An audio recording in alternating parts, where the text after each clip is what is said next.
بسم اللہ الرحمن الرحیم نحمده ونصلی علی رسوله الکریم اما بعد ونعوذ باللہ من الشیطان بسم اللہ الرحمن الرحیم اللہم صلی وسلم علی سیدنا محمد النبی الأمی وآلہ واصحابہ اجمعین رب اشرح لی صدری ویسر لی امری واحلل عقدۃ من لسانی یفقہوا قولی رب زدنی علما رب یسر ولا تعسر وتمم بالخیر آمین یا رب العالمین۔ الحمدللہ جی، آج ہم آغاز کرنے لگے ہیں اپنا پارہ نمبر 5 والمحصنات کا، اور بہت ہی خوبصورت قسم کی آیات مبارکہ ہیں۔ اس میں بہت سارے ہمارے لیے شرعی مسائل جو ہیں ان کی ڈسکشن ہے۔ تو جب اللہ سبحانہ تعالیٰ نے خود ہی اپنے پاک کلام میں فرما دیا وَلَقَدْ يَسَّرْنَا الْقُرْآنَ لِلذِّكْرِ فَهَلْ مِن مُدَّكِرٍ، آپ کو یہ آیت جو ہے روزانہ ریپیٹ کرنے کا میرا کچھ مقصد ہے، اور وہ یہ کہ یہ آیت مجھے خود بہت پسند ہے۔ جب جب قرآن مجید کھولا اور تب یہ آیت جو ہے میرے کانوں میں گونجتی ہے کہ البتہ تحقیق ہم نے آسان کر دیا اس قرآن مجید کو نصیحت کے لیے۔ تو ہے کوئی غور و فکر کرنے والا جو اس پر تدبر کرے، غور و فکر کرے؟ تو اللہ سبحانہ تعالیٰ سے دعا مانگتے ہیں کہ اللہم احسن عاقبتنا فی الامور کلیہا، اے اللہ ہمارے لیے آسان کر دے ہمارے تمام معاملات کو، اور ہماری عاقبت انجام جو ہے اس بارے کا بھی فہم بالکل آسان کرتے ہوئے ہمیں عمل تک اور خیر عاقبت تک پہنچانا۔ رب یسر ولا تعسر وتمم بالخیر آمین یا رب العالمین۔ پارہ 5 شروع کرنے سے پہلے ہم جو سورہ نساء شروع کر چکے ہیں اس میں کچھ ایسی باتیں ہیں جس پر ہمارا اگر غور و فکر ہوگا تو ہم اگلی باتوں کو آسانی سے سمجھ سکیں گے۔ اور اس میں سب سے پہلے ہم نے چوتھے پارے میں جو چیز دیکھی تھی تو وہ توکل تھا۔ توکل کیا چیز ہوتی ہے؟ اپنے معاملات اللہ تعالیٰ کے حوالے کر دینا اور اللہ سبحانہ تعالیٰ کو اپنا وکیل بنا لینا۔ دوسری چیز جو ہم نے اس میں دیکھی ہے وہ یہ ہے کہ تم اس وقت تک خیر یعنی جنت تک نہیں پہنچ سکتے جب تک اس میں سے خرچ نہ کرو۔ جو تم پسند کرتے ہو، محبوب رکھتے ہو، وہ اللہ کی راہ میں خرچ کرو گے تو تم جنت کے راستے تک پہنچ سکو گے۔ پھر ہمیں رشتوں کو جوڑنے کے بارے میں بتایا گیا کہ خواہ وہ ہمارے ساتھ اچھا کریں یا نہ کریں، ہم نے جوڑے رکھنا ہے، اور صبر اور تقوی کو بار بار اس بارے میں دہرایا گیا ہے۔ اللہ کی رسی کو سب مل کر مضبوطی سے تھام لو، یعنی اتحاد مسلمانوں کے اندر تب ہی ہو سکتا ہے جب لوگ اللہ کی کتاب کے گرد جمع ہو جائیں۔ اور پھر ساتھ ہی ہمیں امر بالمعروف و نہی عن المنکر دین کا ایک رکن ہے اس کے بارے میں سمجھایا گیا۔ پھر ساتھ ہی تلقین بھی کی گئی ہے کہ اگر آپ دین کا یہ کام کرتے ہو تو ایک دائی کو نرم مزاج ہونا چاہیے اور وہ سنگ دل اور بد مزاج نہیں ہوتا۔ اگر وہ ایسا کرے گا تو اس کے ٹیم کے لوگ اس کے ساتھ نہیں چل سکتے، وہ بکھر جاتے ہیں۔ غور و فکر کرنے سے خشیت پیدا ہوتی ہے، اور اللہ تعالیٰ کی خشیت پھر معاملات کو درست کر دیتی ہے۔ پھر ساتھ ہی ہم نے نرمی کے بارے میں دیکھا کہ نرمی ہر کام کو خوبصورت بنا دیتی ہے۔ جن گھرانوں میں نرمی نہیں ہوتی وہاں خرابی پیدا ہو جاتی ہے۔ اور غصہ کرنے سے پرہیز کرنا چاہیے، اگر غصہ آئے تو اسے کنٹرول کرنا ہے۔ کاظم اور کظم کہتے ہیں پانی کی مشک پر ڈوری بندھی ہوئی ہوتی ہے۔ غصے کی وجہ سے آنے والا ابال ایک ایسا ہے جو کہ چھینٹوں سے دوسرے کو نہیں جلاتا بلکہ اپنے آپ کو خراب کرتا ہے۔ اور اس کے ساتھ یہ بھی چیز ہم نے دیکھی کہ تھوڑی دیر بعد اپنا ابال بھی ٹھنڈا ہو جاتا ہے اور معاملات اور حالات کنٹرول بھی ہو جاتے ہیں۔ تو بہتر ہے کہ پہلے ہی تھوڑا صبر سے کام لے لیا جائے۔ ساتھ ہی ہم نے کامیابی کے بارے میں جانا کہ اصل کامیابی آگ سے بچنا اور جنت میں جانا ہے۔ جو آگ سے بچا لیا گیا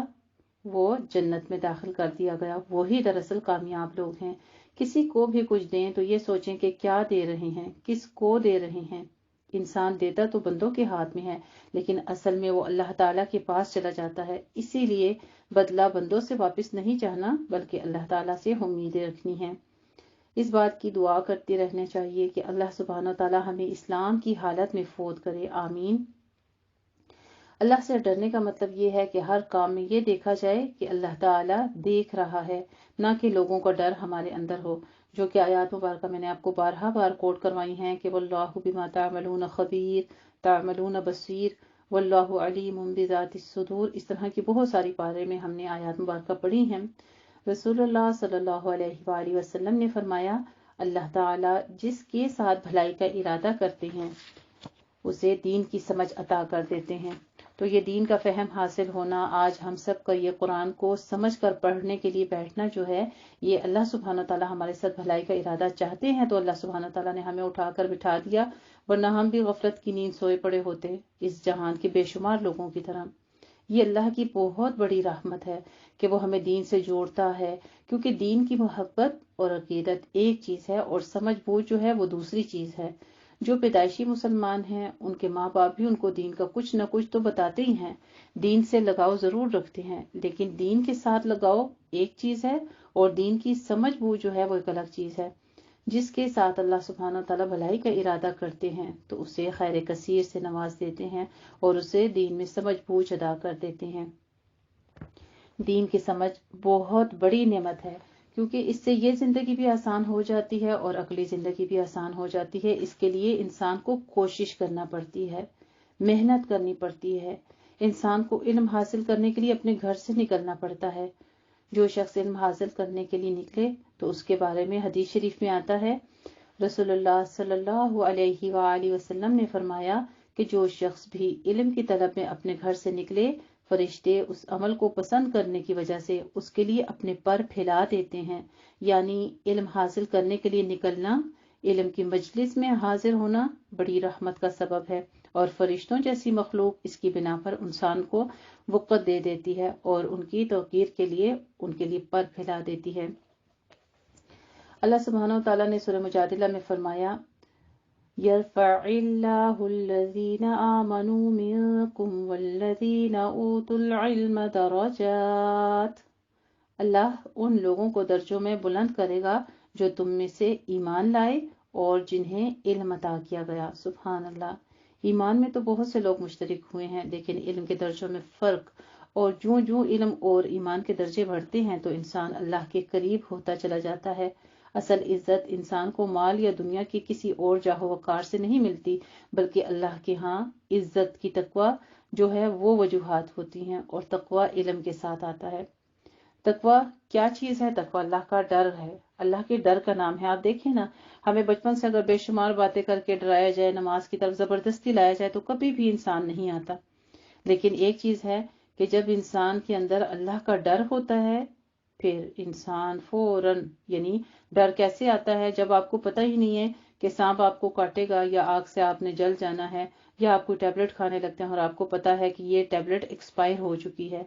جب آپ کو اس کا علم ہوتا ہے پھر ہی آپ اس کا نفع نقصان سمجھ جاتے ہیں نا، پھر اس سے مستفید ہوتے ہیں۔ تو یہی بات ہے کہ جب تک آپ کو دین کا علم ہی نہیں ہے، آپ علم حاصل ہی نہیں کرتے، تو پھر آپ کے اندر تقویٰ کیسے آئے گا؟ اس لیے ضروری ہے کہ قرآن کا فہم حاصل کیا جائے۔ علم ہمیں قرآن دیتا ہے، سب سے بہترین دنیا کی ٹاپ آف دا بک جو ہے وہ قرآن ہے، کیونکہ ٹاپ آف دا نالج جو ہے وہ ہمارے پیارے نبی کریم صلی اللہ علیہ وآلہ وسلم کے پاس تھا۔ ایک حدیث شریف میں آتا ہے، انما یخشی اللہ من عبادہ العلماء، اللہ تعالیٰ سے ڈرتے ہیں ان کے علم والے بندے۔ ابو ہریرہ رضی اللہ تعالیٰ عنہ سے روایت ہے کہ میں نے رسول اللہ صلی اللہ علیہ وآلہ وسلم سے سنا، آپ فرما رہے تھے، خبردار، بے شک دنیا ملعون ہے اور اس کی تمام چیزیں ملعون ہیں، یعنی اللہ کی رحمت سے دور ہیں، البتہ اللہ کا ذکر اور اس کی معاون چیزیں اور عالم یعنی متعلم یعنی اللہ کی رحمتوں میں ہے کہ انسان سیکھنے والا ہو یا پھر وہ سکھانے والا ہو۔ سبحان اللہ۔ اللہ تعالیٰ علم سیکھنے کے لیے آنے والوں کو استقامت دے اور ان کا آپ سب کا آنا قبول فرمائے۔ ہر قدم پر آپ صلی اللہ علیہ وسلم نے فرمایا کہ جو اللہ کا دین سیکھتے ہیں ان کے لیے فرشتے اپنے پر بچھا دیتے ہیں اور ان کے درجات بلند ہوتے چلے جاتے ہیں۔ اسی طرح سے ہم سورہ نساء کا ذکر پڑھ رہے ہیں، تو اس میں کچھ احوال جو ہے پہلے ہم پڑھ چکے ہیں۔ سورہ نساء کا آغاز ہوا جس میں مراد جنگ کے نتیجے تھے اور عورتوں کے بارے میں کچھ آغاز ہوا۔ آج جو ہم آغاز کرنے لگے ہیں اپنے پارے کا، اس میں انشاءاللہ تعالی والمحصنات یعنی نیکوکار جو پاک باز عورتیں ہوتی ہیں ان کا تذکرہ آئے گا انشاءاللہ تعالی۔ محصنات کہتے ہیں محصنات غیر مسفحات ولا متخذات اخدان۔ رسول اللہ صلی اللہ علیہ وآلہ وسلم نے فرمایا، اے عرب کی ہلاکت، اے عرب کی ہلاکت، میں تم سے جس چیز کے بارے میں سب سے زیادہ ڈرتا ہوں وہ زنا ہے اور مخفی شہوت ہے۔ زانیہ عورت کی دعا بھی قبول نہیں ہوتی۔ نبی کریم صلی اللہ علیہ وآلہ وسلم نے فرمایا، آدھی رات کو آسمان کے دروازے کھول دیے جاتے ہیں اور ایک پکارنے والا آواز دیتا ہے کہ کوئی دعا کرنے والا ہے کہ اس کی دعا قبول کی جائے، اور کوئی مانگنے والا ہے کہ اسے دیا جائے، کوئی مصیبت زدہ ہے کہ اس کی مصیبت دور کی جائے۔ پھر جو مسلمان اس وقت دعا کرتا ہے تو اللہ عز و جل اس کی دعا قبول کرتا ہے، سوائے زانیہ عورت کے جو اپنی شرمگاہ کے ذریعے کمائی کرتی ہے، یعنی اپنی عزت و جسم بیچتی ہے اور مال کماتی ہے۔ تو اس آیت سے ہمیں یہ بھی پتہ چلتا ہے کہ اللہ تعالیٰ کے احکامات کی پابندی جو ہے وہ کس قدر ضروری ہے ہماری زندگی میں، اور ہمیں کس طرح اپنی زندگی ایک مومن عورت کو گزارنی چاہیے۔ الحمدللہ جی، ہمارا جو پارہ ہے 5، اس میں کچھ مختصر سے مضامین آئیں گے، جو کہ مضامین تو کافی ڈیٹیل کے ساتھ ہیں انشاءاللہ تعالیٰ۔ یہ ہمارے قصص میں کچھ انبیاء کے واقعے اور کچھ قوموں کے ذکر آ جائیں گے جس میں اس کا تذکرہ ہوگا انشاءاللہ تعالیٰ۔ بہت جلد ہم وہ کورس سٹارٹ کرنے والے ہیں۔ تو پارہ 5 کے حوالے سے میں آپ کو چند مختصر سے مضامین جو ہیں وہ بتا دیتی ہوں تاکہ آپ کے ذہن میں ہو کہ ہم نے جو پارہ پڑھنا ہے، آگے مختصر ترجمہ کے ساتھ میں آپ کو اس کا بیان کروں گی۔ پچھلا احوال جو تھا وہ تھا چوتھے پارے کے حوالے سے، سورہ نساء سے ہی ریلیٹ تھا، اور آج ہم اس کا مزید اگلا جو پہلو ہے وہ کرنے لگے ہیں سورہ نساء کا۔ تو اس میں ہمیں کچھ اہم نکات جو ہیں وہ بتائے گئے ہیں، وہ یہ ہیں کہ سب سے پہلے تو فلسفہ نکاح ہے اور محرمات کا تذکرہ ہے۔ پہلا جو ہم رکوع پڑھیں گے، رکوع نمبر 4 اس کا آئے گا نا آغاز میں، اور اس میں بتایا گیا ہے کہ عورتوں کو کس طرح سے رہنا چاہیے، یا محرم عورتوں کی تفصیل جن سے نکاح حرام ہے وہ اس کے ساتھ سارا تذکرہ ہو چکا۔ پھر مقصد ہدایت اور کبیرہ گناہوں سے بچنے کی تلقین رکوع نمبر 5 میں آئے گی ہمارے پاس، اور اس میں ہمیں کچھ چیزیں بھی بتائی گئی ہیں، کسی کی حق تلفی نہ کرنا، اللہ کے حقوق اور بندوں کے حقوق بھی اس میں شامل ہیں، اللہ سے بے خوف ہو کر بدی کو ڈھٹائی سے نیکی کی طرف بدل دینا، یہ اور اس طرح کے بے شمار معاملات آئیں گے جو ہمیں اللہ سبحانہ تعالیٰ نے بڑی آسانی سے ان الفاظ میں سمجھائے جو آیات مبارکہ میں ہیں۔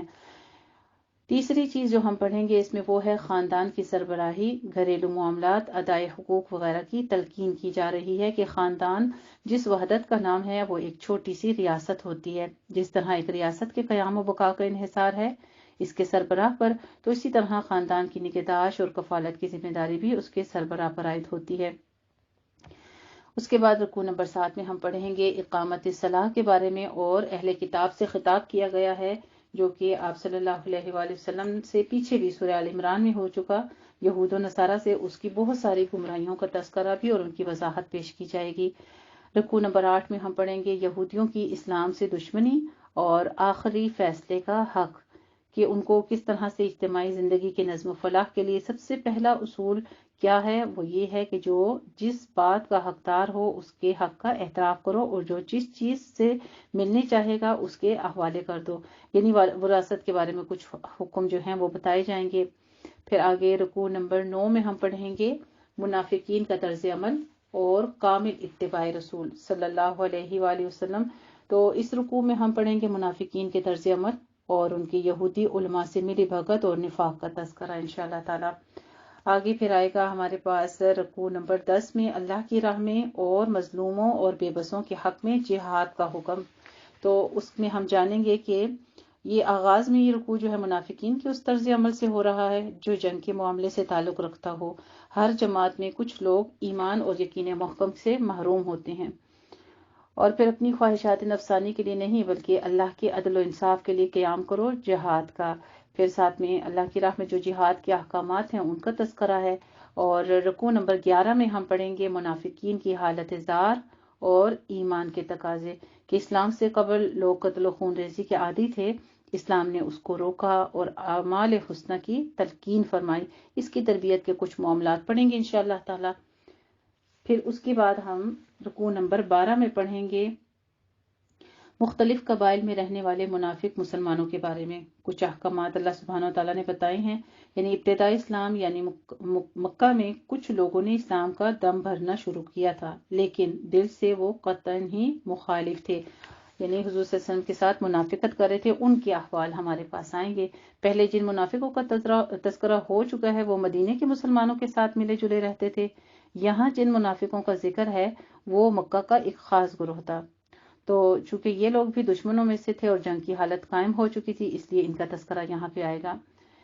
پھر ہمارے پاس رکوع نمبر 13 میں ذکر ہوا مسلمانوں کے ساتھ ہاتھ سے مسلمان کے قتل کرنا، مسلمان کے ہاتھ سے ہی مسلمان کو یعنی کسی اور مسلمان کو قتل کرنے کے احکام جو ہیں وہ بتائے جائیں گے۔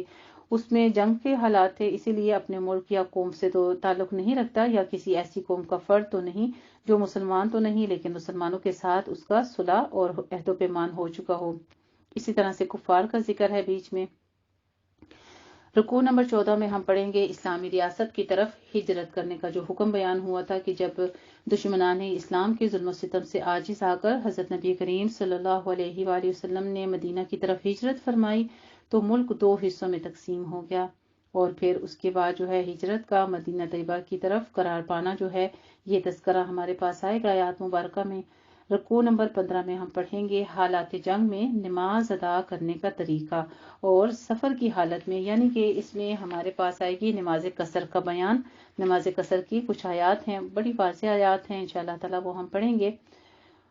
پھر رکوع نمبر 16 میں ہمارے پاس تذکرہ ہوگا منافقوں کی نافرمانی کا، ان کے مقدمات اور قضایا کا انفصال اور عدل و انصاف پر مبنی فیصلے کے بارے میں اللہ سبحانہ تعالیٰ نے سلسلہ بیان فرما دیا کہ اسی طرف لوٹ گیا جہاں سے جنگ کا ذکر شروع ہوا تھا، یعنی حضرت نبی کریم صلی اللہ علیہ وآلہ وسلم کی اطاعت، منافقوں کی نافرمانی، مقدمات اور قضایا کا انفصال اور عدل و انصاف پر مبنی فیصلے۔ تو اس کے بارے میں کچھ برائیاں تھیں جو کہ قاضی حضرات کیا کرتے تھے اس دور خلافت کے، ان کا تذکرہ آ جائے گا یہاں پہ۔ رکوع نمبر 17 میں ہم پڑھیں گے حضرت نبی کریم صلی اللہ علیہ وآلہ وسلم پر اللہ کا خاص فضل۔ گزشتہ رکوع کے ساتھ اس رکوع کا سلسلہ کلام وابستہ ہے، تو لوگوں نے یہ ٹھان لیا تھا کہ آپ صلی اللہ علیہ وآلہ وسلم غلط فیصلہ کر رہے ہیں، لیکن اللہ کا خاص فیصلہ یہ ہوا کہ اللہ نے اصل واقعہ کی حقیقت بتا دی اور فیصلہ نہ کرنے دیا جو حضرت نبی کریم صلی اللہ علیہ وآلہ وسلم کی شان کے خلاف تھا۔ الحمدللہ جی، یہاں سے پھر ہمارا 18واں جو آگے رکوع ہوگا تو اس میں تذکرہ ہے مشرک کی بخشش نہیں ہوگی، نجات کا دار و مدار خالص ایمان اور عمل صالح پر ہے۔ تو یہاں یہ بہت واضح آیات ہیں، ان کو کوٹ کیجیے گا۔ بہت سارے ایسے ہمارے معاشرے میں ارد گرد لوگ پائے جاتے ہیں ہمارے اپنوں میں سے جو کہ شرک میں مبتلا ہیں، بہت واضح آیات ہیں جن میں بتایا جائے گا کہ مشرک کے لیے تو دعا بھی نہیں کی جا سکتی، ان کی مغفرت نہیں ہوتی۔ رکوع نمبر 19 میں ہم پڑھیں گے تعدد ازواج کی شرائط اور دیگر احکام۔ تو یہاں سے سلسلہ بیان پھر خاندان کی ازدواجی معاملات اور ان کے حقوق کی طرف لوٹ جائے گا۔ صحیح، یہ حصہ پھر ہمارا جو ہے آگے ازدواجی زندگی کے بارے میں اس سورت کی ابتدا ہوئی تھی۔ سورت کی ابتدا میں یتیموں اور عورتوں کے بارے میں جو احکام نازل ہوئے تھے، اس سلسلے میں مزید سوالات کیے گئے تو یہ آیات پھر نازل ہوئی تھی کہ عرب کی جو جاہلیت تھی اس میں کیا کیا دستور تھے، یتیم لڑکیوں کے بارے میں بھی احکام ہیں، اور پھر کس کے ساتھ شادی کی جائے کس کے ساتھ نہیں، یا بیویوں کو کیسا رکھا جائے۔ یعنی زیادہ تر حکم جو ہے اس میں سورہ نساء میں، چونکہ نام ہی نساء ہے، عورتوں کا ہی تذکرہ ہے، عورتوں کے حقوق ہی بیان کیے گئے ہیں۔ رکوع نمبر 20 میں ہم پڑھیں گے کہ ہر حال میں عدل و انصاف پر قائم رہنے کا حکم اور منافقین کا کردار کیا ہے۔ تو اس رکوع میں مسلمانوں کو فرمایا جا رہا ہے کہ اگر وہ حق کے علم بردار ہیں تو ضروری ہے کہ وہ قوامون بالقسط ہوں، یعنی اس کے اندر صفات ایسی پائی جائیں، یعنی حق اور انصاف پر اس مضبوطی سے قائم رہنے والے بن جائیں کہ کوئی بھی ان کی جگہ کسی سے نہ ہلا سکے، یعنی کوئی دوسرا ان کی جگہ نہ لے سکے۔ ایسی استقامت ہو جو اللہ رسول کے ساتھ ہو مبنی، یعنی ہر طرح سے ان کے احکامات جو ہوں اللہ رسول کے تابع ہوں۔ یہ سچائی حضرت نبی کریم صلی اللہ علیہ وآلہ وسلم کی طرف بتائی گئی ہے کہ یہ کامل ایمان والے جو ہوتے ہیں وہی سچے مومن ہیں۔ اور پارے کے اختتام یعنی تکمیل پر رکوع نمبر 21 میں ہم پڑھیں گے منافقین کی مزید نشانیاں اور مسلمانوں کے لیے بلند درجہ اخلاقی تعلیمات دی گئی ہیں۔ اس رکوع کے شروع میں منافقین کی مزید نشانیاں بیان کی گئی ہیں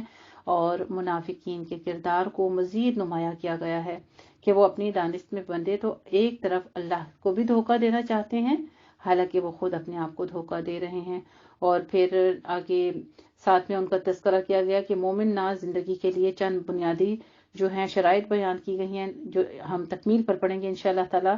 توبہ، اصلاح احوال، اللہ کی رسی کو مضبوطی سے تھامے رکھنا، دین کو خالص اللہ تعالیٰ کے لیے اختیار کرنا، اللہ کا شکر گزار بن کر رہنا اور اللہ کی ذات و صفات اور اس کی قدرتوں، حکمتوں اور فیصلوں پر یقین محکم رکھنا۔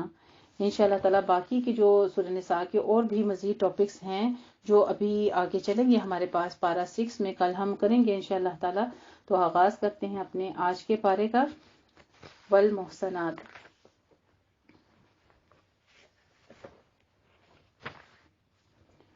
اعوذ باللہ من الشیطان الرجیم، بسم اللہ الرحمن الرحیم۔ والمحصنات من النساء إلا ما ملكت أيمانكم كتاب الله عليكم وأحل لكم ما وراء ذلكم أن تبتغوا بأموالكم محصنين غير مسافحين فما استمتعتم به منهن فآتوهن أجورهن فريدة ولا جناح عليكم فيما تراضيتم به من بعد الفريدة إن الله كان عليما حكيما۔ والمحصنات، یہاں ان عورتوں کا ذکر ہے جو پہلے سے کسی کے نکاح میں ہوں، یعنی نکاح والیاں۔ اس صورت میں ان کا نکاح کسی دوسرے سے نہیں ہو سکتا بشرطیہ کہ پہلا شوہر وفات پا جائے یا طلاق دے دے۔ اگر وہ پہلے سے نکاح میں ہوں اور جنگ میں قید ہو کر قبضے میں آ جائیں تو ان سے نکاح ہو سکتا ہے۔ پھر آگے کچھ احکامات ہیں کہ ان کو کس طرح سے نکاح جائز ہے اور ان کو کتنی مدت تک انتظار کرنا چاہیے۔ والمحصنات، اور شوہر والیاں، اور شوہر والی عورتیں کون سی ہیں؟ یعنی کہ نکاح یافتہ عورتیں جن کے پہلے سے نکاح ہو چکے ہوں۔ یہ وہ عورتیں ہیں جو بھی تم پر حرام ہیں، جو کسی اور کے نکاح میں ہوں سوائے اس کے جو تمہاری ملکی یمین یعنی دائیں ہاتھ والیاں ہوں، لونڈیاں ہوں۔ کتاب اللہ علیکم، یہ تم پر اللہ کا حکم ہوا اور یہ فرض ہے۔ ان کے سوا جو عورتیں ہیں وہ تمہارے لیے حلال ہیں کہ تم اپنے مال کے ذریعے ان کے طالب بنو، بشرطیہ کہ حصار نکاح میں ان کو محفوظ کرو، نہ یہ کہ آزاد شہوت رانی کرنے لگو۔ یعنی یہاں پہ زنا کی ممانعت آغاز سے ہے۔ ہمارے معاشرے میں یہ بات کتنی عام ہے، لوگ ویسے فرینڈشپ کر کے زندگی گزارتے ہیں۔ فرینڈشپ جو ہے وہ فون کی حد سے لے کر پھر دیکھنے کی حد تک اور پھر ملاقاتوں کی حد تک اور پھر اسی طرح سے زنا کی زندگی سالوں سال گزارتے ہیں۔ اللہ رب العزت کل عالم کے مومنین کی حفاظت فرمائے۔ بس جو بھی تم میں سے ان کی تمتع کرتا ہو یعنی طلب کرتا ہو، اس کے بدلے ان کے مہر ادا کرو جو مقرر ہوئے تھے۔ البتہ اس کا تم پر کوئی گناہ نہیں ہے کہ مہر مقرر ہونے کے بعد باہمی رضامندی سے کوئی کمی بیشی کر لو۔ ان اللہ کان علیما حکیما، یقیناً اللہ تعالی علم والا ہے، جاننے والا ہے اور حکیم ہے یعنی دانا ہے۔ سبحان اللہ، اللہ سبحانہ تعالیٰ کے خوبصورت نام و صفات علیما حکیمہ بیان کیے جا رہے ہیں۔ وَمَن لَّمْ يَسْتَطِعْ مِنكُمْ، اور جو کوئی تم میں سے اتنی قدرت نہ رکھتا ہو کہ خاندانی مسلمان عورتوں سے شادی کر سکے، تو وہ تمہاری ان لونڈیوں میں سے کسی کے ساتھ نکاح کر لے جو تمہارے قبضے میں ہوں اور مومنہ نہ ہوں، اور تمہارے ایمانوں کا حال خوب جانتا ہے، تم سب ایک دوسرے ہی میں سے ہو۔ یعنی اللہ سبحانہ تعالیٰ کا یہ حکم جو ہے یہ ان عورتوں کے لیے، ان مردوں کے لیے ہے کہ جو بغیر شادی کے زندگی گزارتے ہیں۔ بعضکم من بعض، تم سب ایک دوسرے ہی میں سے ہو، سو ان سے نکاح کر لو اور ان کے مالکوں کی اجازت سے، اور انہیں ان کے مہر ادا کر دو معروف طریقے پر، ان کی حصار نکاح میں لا کر، نہ کہ آزاد شہوت رانی کرنے والیاں ہوں اور نہ ہی چوری چھپے آشنائیاں کرنے والیاں ہوں۔ دیکھیں ایک ہی ابھی پچھلی آیت میں گزری وہی بات دوبارہ تاکیدن، تو بار بار ایک بات کرنے کا مقصد ہوتا ہے، یعنی کہ تاکید کی جاتی ہے ان باتوں کے اوپر۔ بس جب وہ قید نکاح میں آ جائیں تو پھر اگر وہ بے حیائی کا کام کریں تو ان پر اس سزا کی بنسبت آدھی سزا ہے جو آزاد عورتوں کے لیے ہے۔ یہ اجازت تم میں سے ان کے لیے ہے جن کو گناہ میں پڑنے کا اندیشہ ہو، اگر تم صبر کرو۔ وَأَن تَصْبِرُوا خَيْرٌ لَكُمْ، پھر ایک بات صبر کا تذکرہ ہے۔ صبر کرنا کیا ہوتا ہے؟ تمہارے حق میں بہتر ہے۔ وَاللَّهُ غَفُورٌ رَحِيمٌ، صبر یہاں پہ کس بات میں کہا جا رہا ہے